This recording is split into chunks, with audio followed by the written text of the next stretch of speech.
Brought to you by NBC bearing, भारताची पहिली bearing उत्पादक। बेटावरचे जे प्रकरण आहे त्या प्रकरणामध्ये वेगवेगळ्या संघटना ज्या आहेत सातत्याने आरोप करताना पाहायला मिळत आहेत। मोका असेल किंवा वेगवेगळ्या आरोपींवर कठोर कारवाईची मागणी करत आहेत। यामध्ये आपल्या पण काही संघटना ज्या आहेत थेट आपल्यावर पण आरोप करत आहेत की आपले भाजपचे कार्यकर्ते आहेत। नाही बघा, हा तालुका तर सगळा भाजपचाच आहे, आपल्याला कल्पना आहे याची।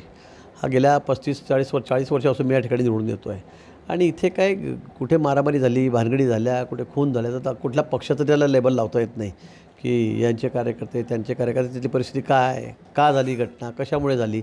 खरं म्हणजे दुर्घटना अतिशय दुर्दैवी आहे, असं होताच कामा नये की आपण एखाद्या कुठलं कारण काही असेल पण त्यावरून खूनच केला जातो आहे, मारून टाकलं जातं आहे, हे काही योग्य नाही।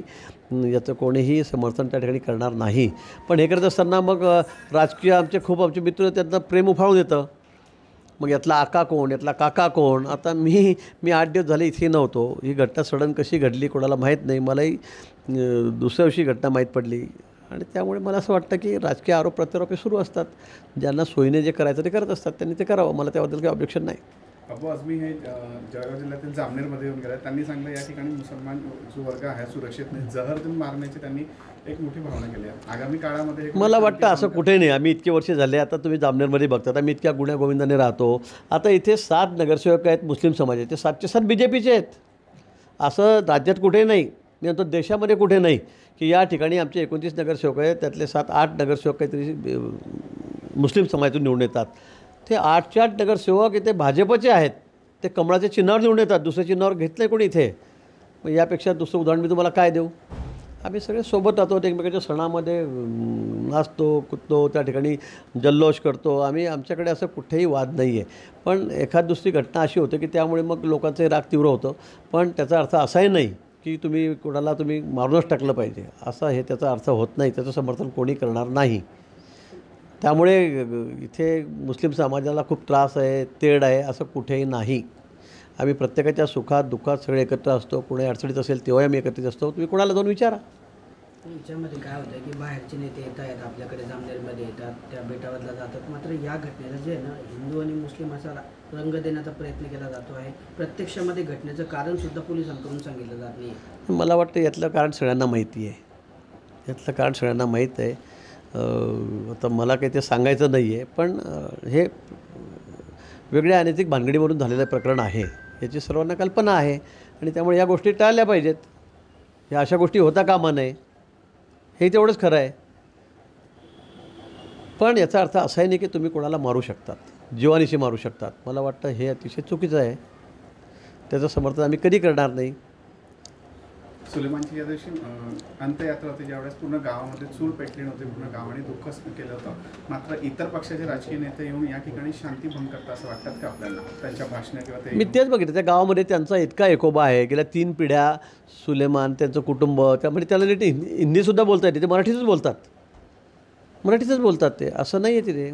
मागच्या वर्षी त्याच्या घरच्या लोकांनी सांगितलं की गणपती मंडळाचा, आमच्या गावात गणपती बसतो, त्या मंडळाचा अध्यक्ष सुलेमान होता।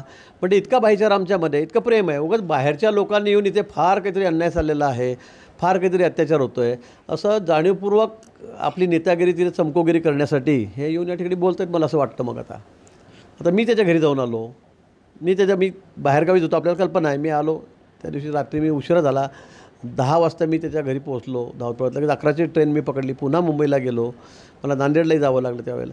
म्हणून मला असं वाटतं की इथे तसं काही प्रकार नाही आहे। आमच्यामध्ये अतिशय चांगला भाईचारा आहे, आम्ही अतिशय गुण्यागोविंदाने या ठिकाणी राहतो आहे आणि उगाच बाहेरून यायचं कोणीतरी आणि असं काहीतरी आरोप करायचे, मला वाटतं हे योग्य नाही।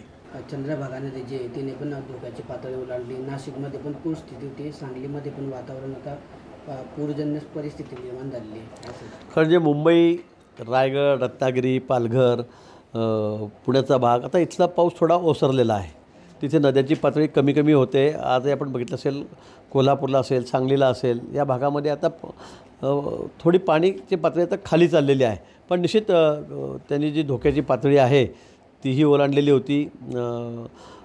पाणी वाढतही होतं, धरणामधून पाणी सोडणं क्रमप्राप्त होतं, वरच्या भागामध्ये पाऊस जास्त होत होता आणि त्यामुळे काही पाणी शिरलं, काही शहरामध्ये पाणी शिरलेलं आहे।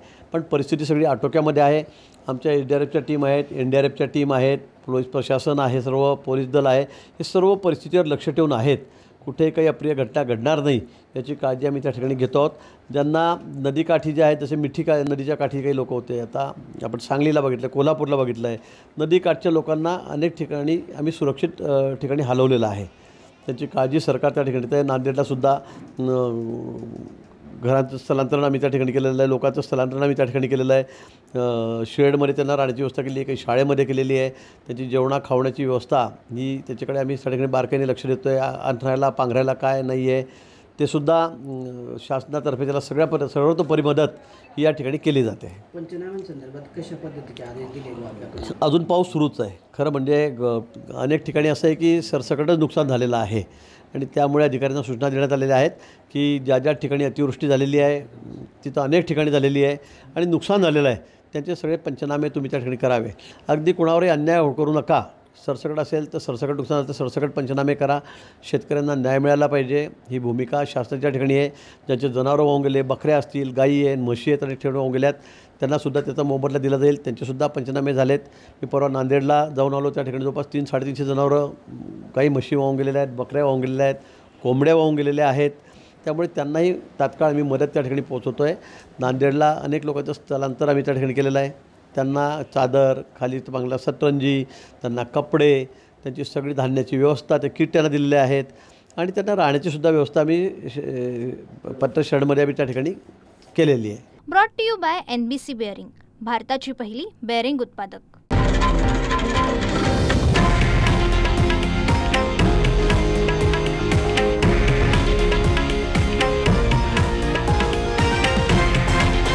हे आहे देशातील नंबर 1 न्यूज नेटवर्क आणि आपण पाहत आहात TV9 मराठी, एकमेव.